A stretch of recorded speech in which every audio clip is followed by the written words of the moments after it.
নমস্কার। পুরীতে আছি, খুব ফ্রেশ মুডে আছি হোটেলে। অনেকে জিজ্ঞেস করছেন যে লয়াররা মামলায় এত ডিলে করে কেন, কী কারণে মামলা এত ডিলে হয়, ক্লায়েন্টরা সাফার করে। এটা খুব কমন কোশ্চেন। দেখুন, সব কিছু লয়ারদের হাতে থাকে না। ফার্স্ট অফ অল, কিছু বদমাইশ লয়ার আছে, তবে সেটা তাকে দোষ দিয়ে লাভ নেই, সেটা পার্ট অফ দেয়ার প্রফেশন। সেই যখন ডিফেন্ডেন্টের হয়ে আছেন তখন তাকে ডিফেন্ডেন্টের মতো কাজ করতে হয়, আর যখন প্লেন্টিফের হয়ে থাকেন তখন তাকে প্লেন্টিফের হয়ে কাজ করতে হয়।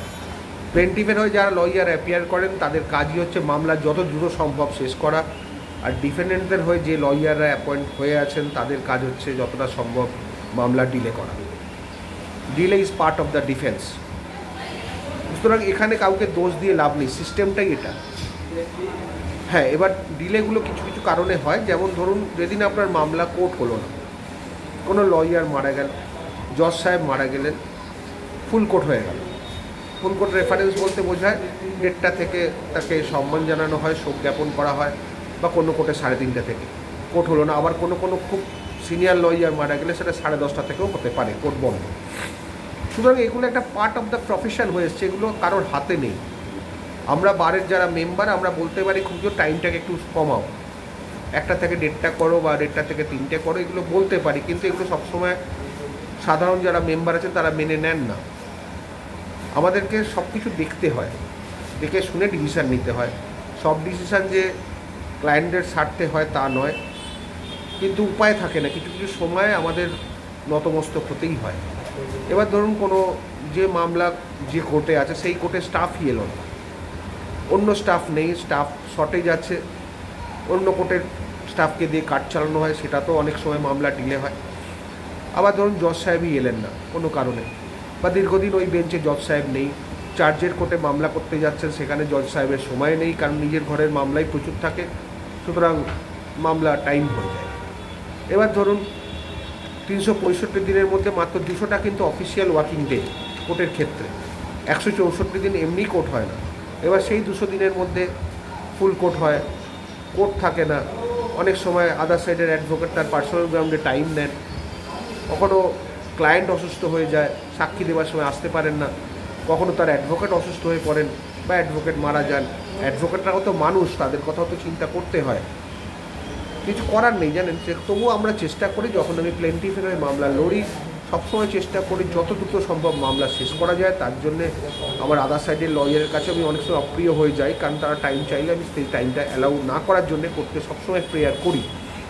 কিন্তু বারবার বলছি সব কিছুরই একটা লিমিটেশান আছে। এবার ধরুন আদার সাইডের লয়ারের খুব অসুস্থ, তুমি কোর্টে আসতে পারছেন না এবং সেটা খুব জেনুইন গ্রাউন্ড, সেখানে কিন্তু আমি অবজেকশান করার রাইট নেই, আমার করতে পারি না, কারণ মানবিকতারও ব্যাপার থাকে। হ্যাঁ, যদি সেটা ফলস গ্রাউন্ড হয়, লয়ার অন্য কোর্টে মামলা করছেন, এই কোর্টে বলছেন অসুস্থ, তখন সেখানে অবশ্যই আমরা অবজেকশান দিই ক্লায়েন্টদের স্বার্থে।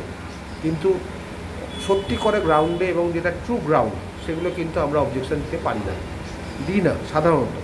কারণ আমাদের সব কিছু কোর্টের স্বার্থে কাজ করতে হয়, লয়ারদের নিজের স্বার্থে কাজ করতে হয়, প্লাস ক্লায়েন্টের স্বার্থে কাজ করতে হয়, 3টে স্বার্থ আমাদের দেখে চলতে হয়।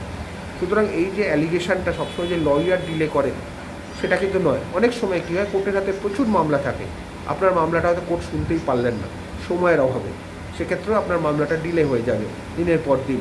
সেক্ষেত্রেও কিন্তু আমাদের হাতে কিছু করার থাকে না। কোর্টকে আমরা জোর করে বলতে পারি না যে মামলাটা আপনাকে নিতেই হবে, যেহেতু ডেট ফিক্সড আছে। সুতরাং সব কিছু কিন্তু লয়ারদের হাতে নেই। কিছু কিছু জিনিস আপনার কপালেরও সঙ্গে থাকে। যদি আপনার কপাল ঠিক থাকে তাহলে দেখবেন সব কিছু ঠিকঠাক হয়ে যাচ্ছে। হারা মামলাও আপনি জিতে যেতে পারেন, আবার যদি কপাল খারাপ হয় আপনি জেতা মামলাও হেরে যেতে পারেন। কারণ এখানে কিছু কাউকে দোষারোপ করে লাভ নেই। তবে হ্যাঁ, এটা ঠিক যে টেনেন্টের যে লয়ার হবে বা ডিফেন্ডেন্টের যে লয়ার হবে, সে তো চাইবেই মামলা ডিলে করতে। সেখানে কিন্তু প্লেন্টিফের লয়ারদের দায়িত্ব এসে যায় সেটা যেন ডিলে না হয়, তার তরফে তার কাজ করে যাওয়া উচিত, যত দ্রুত সম্ভব মামলা শেষ করা। এবার আগেও আমি বলেছিলাম যে সেকশন 24 করে আপনাকে মামলা ট্রান্সফার করাতে হবে যদি দীর্ঘদিন ওই কোর্টে জজ না থাকে। সেকশন 24 সিপিসি আপনি ডিস্ট্রিক্ট কোর্টেও করতে পারেন অথবা হাইকোর্টেও করতে পারেন, যদি কোনো কোর্টে দীর্ঘদিন জজ না থাকে সেই ঘর থেকে অন্য ঘরে ট্রান্সফারের জন্য।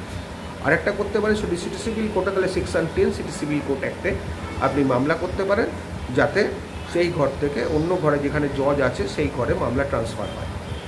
সিটি সিভিল কোর্ট অ্যাক্টে একটাই সুবিধে, সেকশন 10 অনেক সময় হয় কি যে মামলা মিসকেসের জন্য সমন সার্ভিস করতে হবে। সিটি কোর্টে এখন যিনি বর্তমান চিফ জাজ আছেন তিনি খুব ভালো পলিসি নিয়েছেন, পলিসি ফ্রেমওয়ার্ক করেছেন যে যদি আদার সাইডকে সমনটা সার্ভিস করানো যায় বা ধরানো যায়, সেটা যদি দেখানো যেতে পারে তাহলে কোর্ট আগেই কিন্তু অর্ডারটা দিয়ে দেয়। আদার সাইডকে যদি দেখা যায় যে আমরা ঠিকমতো সার্ভিস করেছি সমনটা সেকশন 10-এর অ্যাপ্লিকেশানের সমেত, তাহলে কিন্তু কোর্ট ডেটের আগেই অর্ডার পাস করে দেন।